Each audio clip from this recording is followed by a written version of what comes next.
السلام علیکم۔ دین اسلام میں آپ سب کو خوش آمدید۔ آج کی اس ویڈیو میں ہم ایک مسلمان پر دوسرے مسلمان کے حقوق کا ذکر کریں گے۔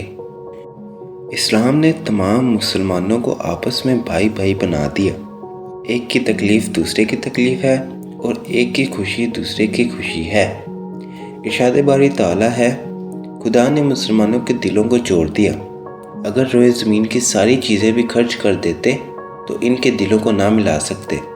بے شک اللہ غالب اور حکمت والا ہے۔ ایک اور جگہ قرآن پاک میں ارشاد ہے، اللہ اور اس کے رسول کی اطاعت کرو اور آپس میں جھگڑا نہ کرو۔ گویا مسلمانوں میں اخوت ہر حال میں قائم رہنی چاہیے۔ رسول اللہ صلی اللہ علیہ وسلم کا ارشاد ہے، مسلمانوں کی مدد کرو، چاہے ظالم ہو یا مظلوم۔ ظالم کی مدد یہ ہے کہ اس کو ظلم سے روکا جائے۔ مسلمانوں کی مثال عمارت کی طرح ہے، جس کا ایک حصہ دوسرے حصے کو مضبوط بناتا ہے۔ ایک اور حدیث میں ہے کہ مسلمان کو گالی دینا گناہ ہے اور ان سے جنگ کرنا کفر ہے۔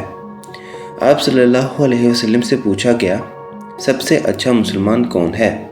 تو آپ صلی اللہ علیہ وسلم نے جواب دیا، جس کے ہاتھ اور زبان سے دوسرا مسلمان محفوظ ہو۔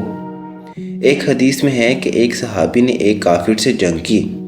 اس نے کلمہ پڑھ لیا، مگر صحابی نے اس پر یقین نہ کیا اور دل میں خیال کیا کہ اس نے جان بچانے کے لیے ایسا کیا ہے اور اسے قتل کر دیا۔ جب آپ صلی اللہ علیہ وسلم کو علم ہوا تو انہوں نے ناراضگی کا اظہار کیا اور فرمایا، کیا تم نے اس کا دل چیر کر دیکھا تھا؟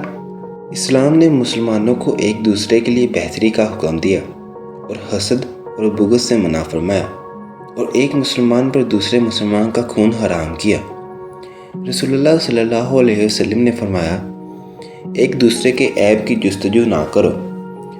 وہ شخص مومن کہلانے کا مستحق نہیں جو اپنے بھائی کے لیے وہی پسند نہ کرتا جو اپنے لیے پسند کرتا ہے۔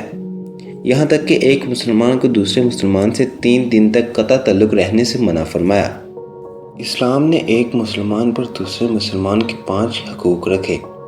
پہلا، سلام کرنا اور سلام کا جواب دینا۔